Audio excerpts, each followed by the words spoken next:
Hello, folks. This is Nick Roncone with Applied Tech Systems. It's the top of the hour and time to start our webinar. No matter what time zone you're in, I just want to thank everybody for attending today. We'll be discussing moving from a paper-based inspection and usually Excel or other application analysis system to a digital system. In the 25 or 30 minutes that we'll be spending today, we'll be first discussing what the basic advantages are to digitalizing your inspection system. Then we'll spend the bulk of the time actually working with the software package for collecting and analyzing data. So we'll look first at what it's like for your inspectors and operators to use a software interface for entering their defect, repair, and other quality related data. And then we'll take a look at what analysis is available through an application like this, and you can see if that would be helpful to your foundry or not. And then lastly, we'll take a look at where savings will occur. And we'll provide you with a form that will help you calculate what your current cost of quality is and see where the savings might be. So without further ado, we'll start in. There is quite a bit of inspection activity taking place in most foundries. The diagram I have up here is representative of a investment casting application, but it would of course apply to both sand casting, permanent mold, die casting, etc. There are various inspections taking place throughout any casting process. Here, if I stick to the theme of an investment casting application, the inspections take place before parts are produced. Generally, folks are creating wax models. You can see that I have magnifying glass with checks located at places where inspections take place at quality gates. Usually there are inspections of the actual individual wax models of the parts themselves.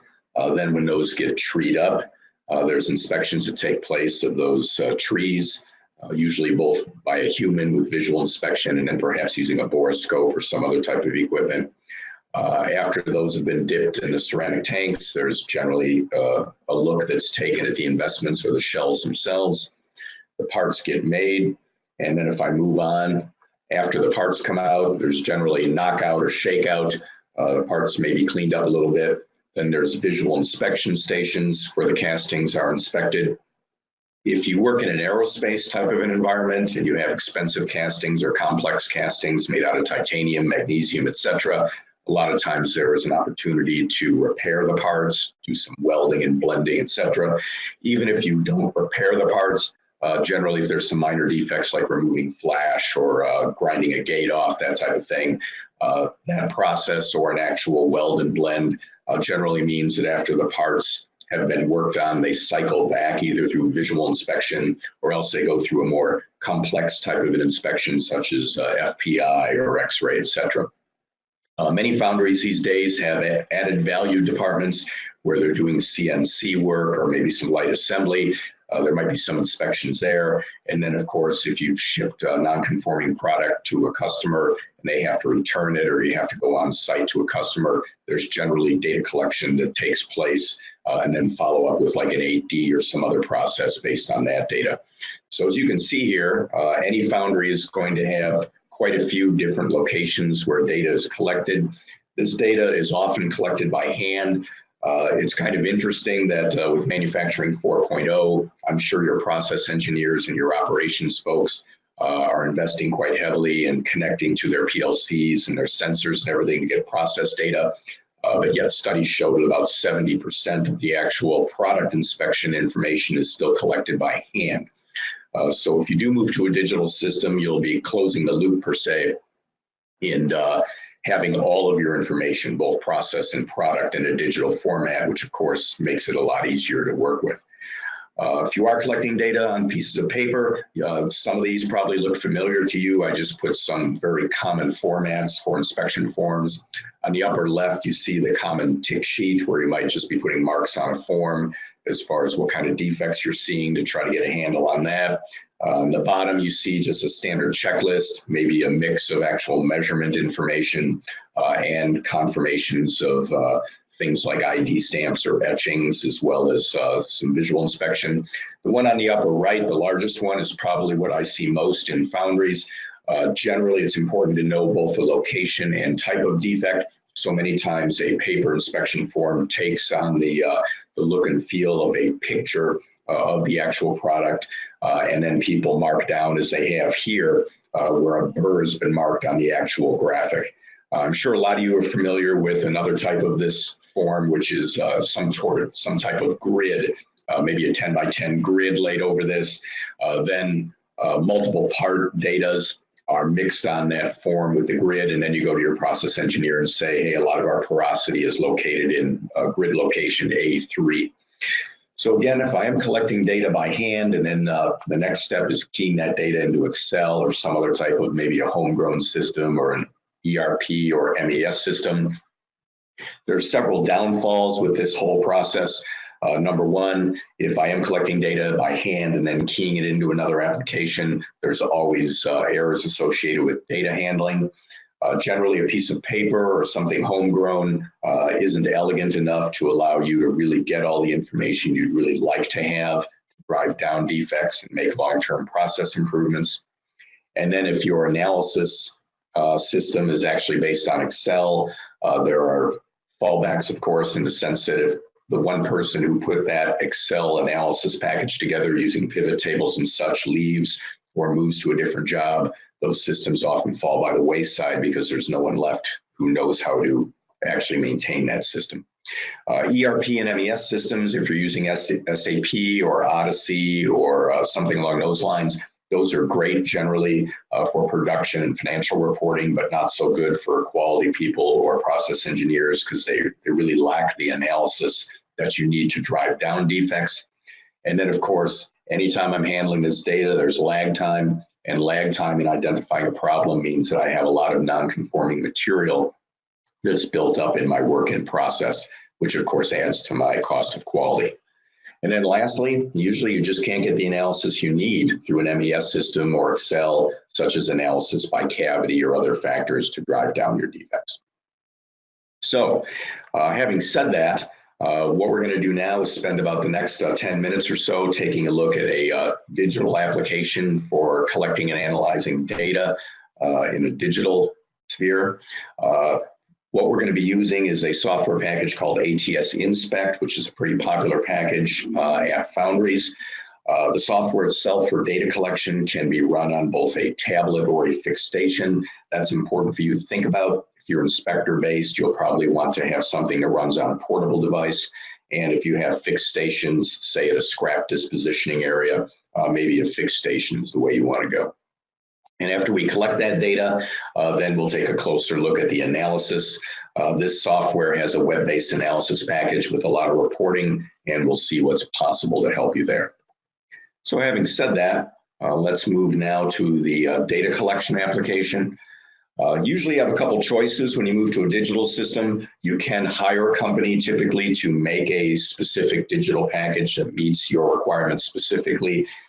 That tends to have a higher cost of quality as time goes on because anytime you need a change, you need to get changes to that system through that vendor. The other option, which is what we're using here, is a configurable off-the-shelf package. So what I'm showing you here is just the way this interface has been configured.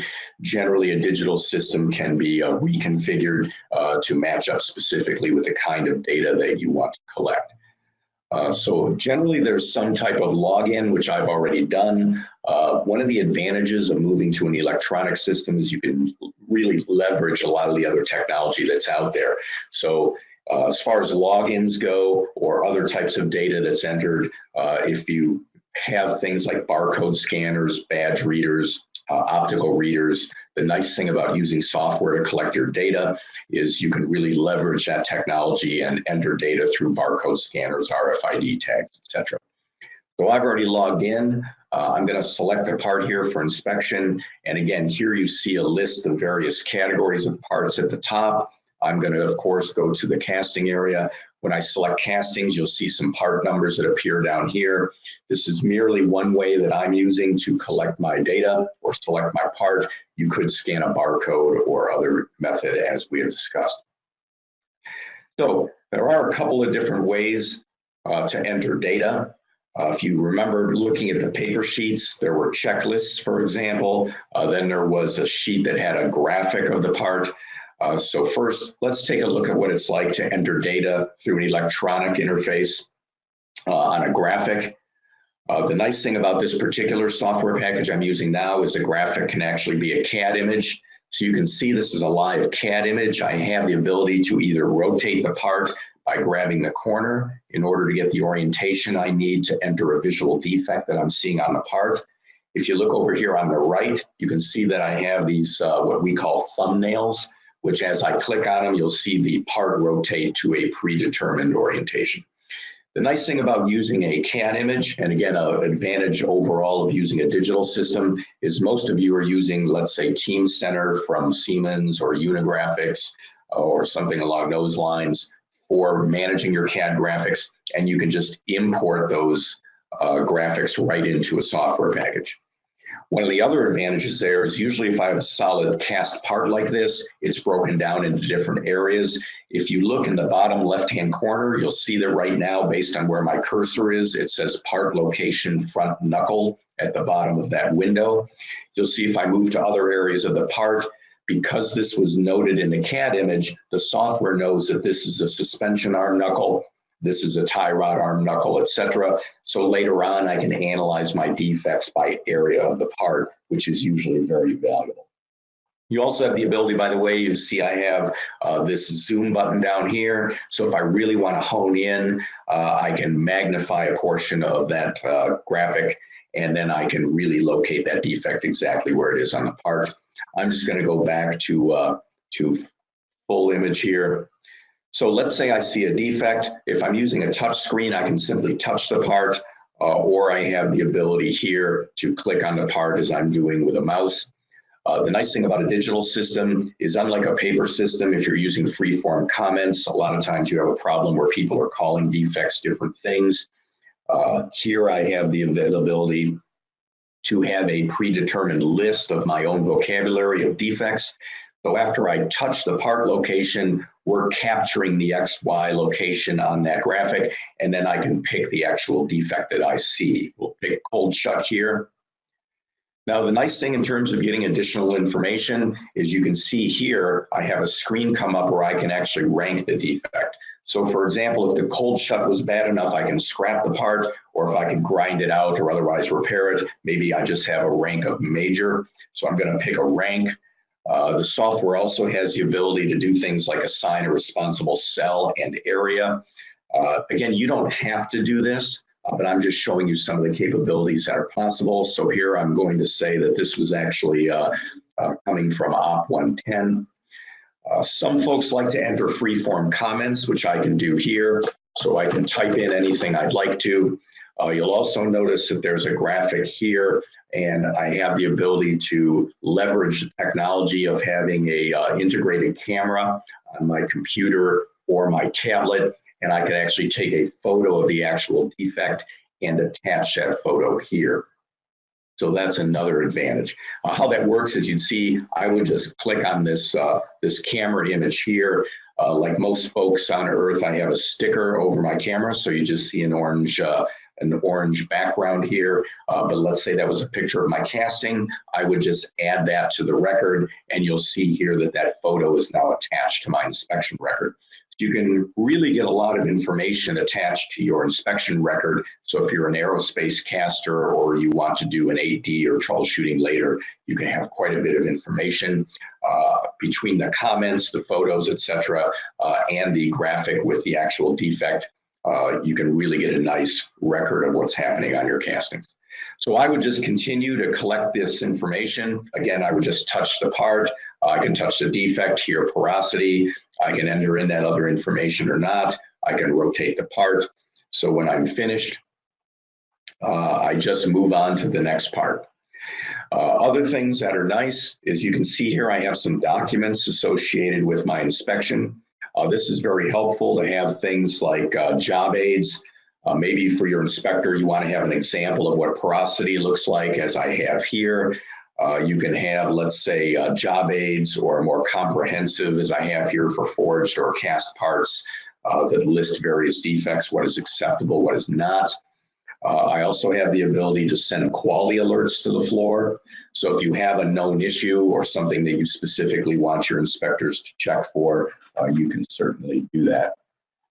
All right, so that's entering defects against a graphic of your part. A couple other things I want to show you here is, let's say you're actually entering some measurements. You can have a checklist. Here, for example, I have a checklist which is configurable by you. The first question in my list is the ID stamp legible? You'll also see that for each checklist question, I can have a job aid pop up like I have here on the left, showing me what the ID stamp should look like. These checklist questions can be yes, no. Here I'm going to say yes, looking at the part, that ID stamp is clear. Maybe I had a rejection in the past or a known problem where I have to check for scale in a hole. So the correct answer here, for example, would be no. So I'm going to say that as I look at the part. Here I'm going to take a series of measurements. You'll see that I have a job aid pop up here with a print. I can enlarge that print, so it really gives a nice reference document for the person doing the inspection. As I move through these measurements, I can either enter the data by hand, or I can have that value entered directly through a digital gauge like a caliper or a micrometer, etc. So I enter in the value. If it's in spec, you'll see I get a green check. I just move on. On the next measurement, if I take that measurement and it's 87, comparing that to my spec limits, I see that that's out of spec. So this gets logged in as a non-conformance, and you can have a custom message like you see at the top be displayed to the inspector. I'll put in this next value, 78. That is also in spec. And then you can have multiple choice questions as well, such as, hey, what material heat is this? And I'll enter that. So between the checklist and the entry of defects on a graphic, you can pretty much match up to any type of inspection you're doing with paper and pencil now. You can also have ongoing reports available to your inspectors. You can see here I have an automatically updating chart just showing me the top kinds of defects I'm seeing on a regular basis. All right. So that's a quick look at the data collection. What I'm going to do now is move into the reporting. So basically, all the data from your quality gates will go into a database, and that's available on a real-time basis, making it easy for you to react to situations and reduce your non-conforming material being produced. If you're using serialized parts, or even if you're not, every part that data is being entered on can be appended in a single unit history. So in this interface for looking at reports, you'll see a library of reports on the left-hand side. So the first thing I do is I pick the actual report type, here that's single unit history. So in my example, I'm going to have a situation where maybe a customer called me and said, hey, Nick, we have a problem with serial number 51822. So when I pick that report, the single unit history, or any other report, on the right-hand side, you'll see a window pop up where I can sort or filter the data that I want to use to populate that report. So here I'm going to type in the serial number 51822 that I want information on. I'm going to move these panels over to the side to make the report bigger. When the report renders here, again, this is all of the information associated with the inspections that have taken place at the various quality gates as that part moved through the process. So you'll see here at the top, you have a part number. If there's a serial number, you have an ID, as I do here, 51822. If you had other information such as a material heat, a cavity, an inspector, a shift, all that would appear here. You'll notice that I have a time and date stamp and a duration of the amount of time each inspection or repair took. You'll see that I have a graphic noting the locations of the defects as to whether or not they were repaired or not.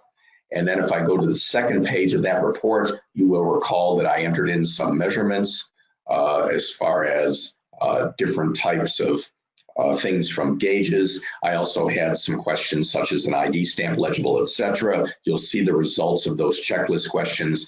And again, I get the name of the person who did the inspection or the repair. All that information is captured for me. So that is a single unit history. Each part has a single unit history, but then all of those single unit histories are in a database, which then allows me to look at what I would call an aggregate report. So for example, as a quality manager, you might say, geez, out of all the parts that have run through my foundry in the last month, week, whatever, I'm going to look at a product ranking. So this product ranking, which I pick on the left, is a type of report, which is going to be a Pareto of all the different products based on how many defects have occurred on those products. But over here, you can see I can filter. I can pick a time range such as this week, today, last month, all year, etc. They're nice things. We're here down in the product selection. I see a list of all my different products. I can pick an individual product or a group of products and other types of examples like what shift it was on, a cavity, ranks, things along those lines. Once I pick my type of report and my filter criteria, I can then run the report. So again, here what I'm going to see is for the time and dates I've selected, which is month to date November, I can see that, wow, the knuckle is really the biggest defect producing part that I have. Well, if you're using paper and pencil in Excel, this is typically all you get. What's nice about a digital system is these usually have a very rich reporting capability. So here you can see these links down here, or just by clicking on this knuckle, I can then drill down a little bit. And if this was an assembly, I would see the various components in that knuckle. This is just one solid part, but as you recall, the areas were broken down into different areas on that CAD model, so I can see that most of my defects are appearing on the suspension arm area of that part. There are other similar reports available. Here I can pick up a concern ranking. So again, I can put my filter criteria in. I've selected the exact same time and date range of November. And now what I'm seeing is for that time and date range, I can see that cold shuts are my biggest issue. I can click on that bar, and now it's going to say for the cold shut, which one of my parts has the most cold shut? It's the knuckle. So I can come in the morning and I can know nothing about what happened yesterday, and I can instantly find out what my biggest problems, defects, type of scrap is, and then I can drill down to get more information.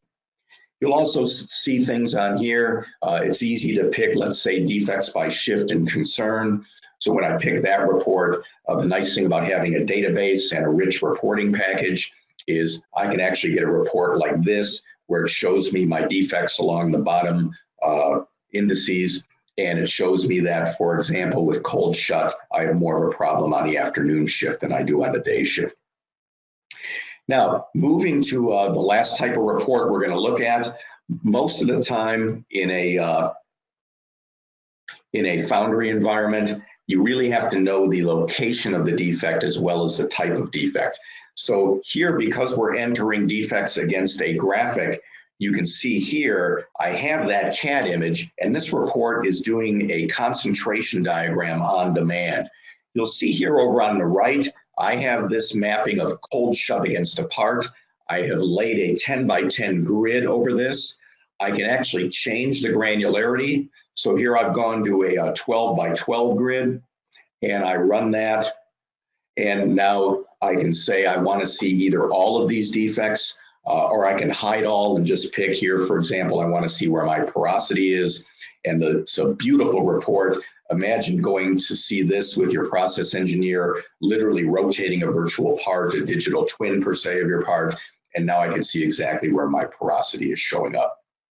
I don't have to pick porosity. I can go to any other one such as cold shut, and I can see here that most of my cold shut is appearing where this red balloon is on the part. There are other reports too. That's a concentration diagram. You can also do a scatter. So again, first I pick the type of report. Then over here on the right, I'm going to pick that knuckle. And then I'll run the report. And now what I see on the part is a different icon over here on the right for the different types of defect. And again, this is very important for a foundry. Here, for example, I can see a concentration of cold shut. Well, you know, the most common cause of cold shut is a problem with my gating structure. So being able to see not only that I have cold shut as a problem, but where it is, allows me to then look at my gating and see, hey, do I need to make a change in how I'm doing my gating? Something like flash is similar. Really, it helps to know where the flash is. That lets me know if I have insufficient weight on the mold or improper clamping of the flask, things along those lines, by knowing both the location and the type of defect. So I hope you've got a look at the analysis here. In the last 5 minutes, what we're going to do is take a look at where the savings come from in a I'm not sure I understand. In a system like this. So really, I equate this to finance type software. Your financial folks haven't touched a piece of paper in years. How they save money by using accounting software is they get better information on a more timely basis. Software like this is very similar.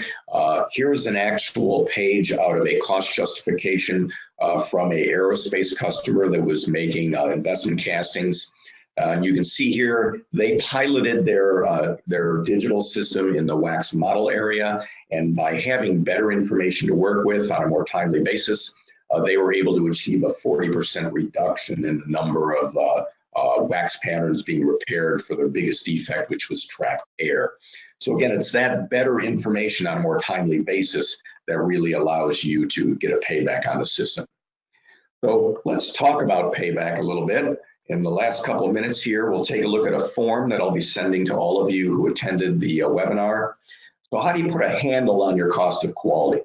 Well, here I have a spreadsheet put together. It's broken down into different areas like direct labor savings associated with handling your data from a paper system, reductions in scrap and rework, reductions in sorting. So for example, this form allows you to put in your actual data. So here, for example, if I had if I'm spending 15 hours a month, for example, let's just change that to show you it can be changed. If I'm spending 20 hours a week key punching this data, I can put in my labor rate, let's say $17 an hour. You can see here in this column E, it calculates my monthly cost. Well, if I'm doing this through a digital means now, I can see that, well, probably 75%, let's say 90% of that is going to go away. And you can see over here in the last column, it calculates your monthly savings. Well, I can do that for other activities. Here, for example, let's say I have a scrap rate of 4%. If my monthly production is $1 million, that scrap cost is $40,000. If I'm being very conservative here and saying that I can achieve a 10% scrap reduction, the $4,000 a month savings is what I would realize.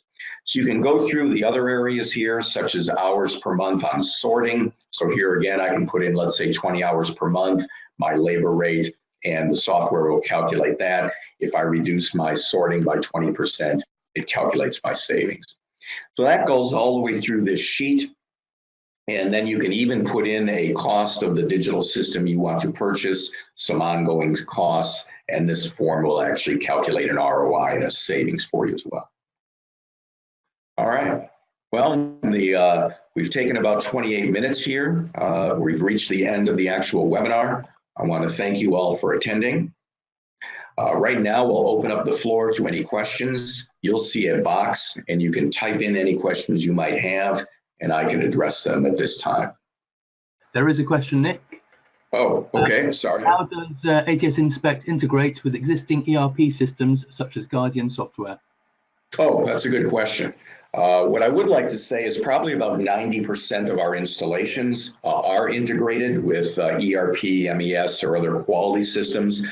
Generally, those systems all have mechanisms such as OPC, XML. They have the ability to take in or out a text file, and it's very easy using the open database within the ATS Inspect software to either pass data to those systems or to receive data from those systems to assist with the inspection point.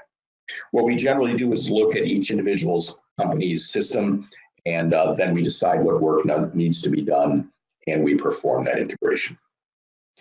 All right, I want to thank everybody for attending today, and again, please feel free to contact me to take a look at your specific situation. Thank you very much. Bye-bye.